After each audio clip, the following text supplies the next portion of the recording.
நண்பர்களே, நமது ஆண்டவராகிய இயேசுவின் திருப்பெயரால் உங்கள் அனைவரையும் நான் வாழ்த்துகிறேன்.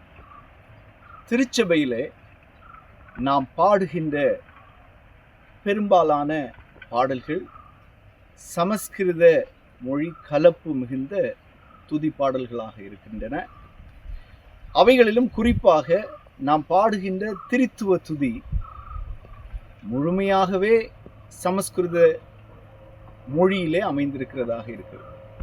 இச்சூழலிலே தூய தமிழிலே ஆண்டவரை புகழ ஒரு பாடல் இயற்றியிருக்கிறோம்.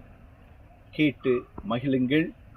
உங்கள் திருச்சபையிலும் இந்த பாடல்களை நீங்கள் பயன்படுத்தி ஆண்டவரை புகழுங்கள், போற்றுங்கள். ஆண்டவரின் ஆசி உங்கள் அனைவரோடும் தங்கியிருப்பதாக.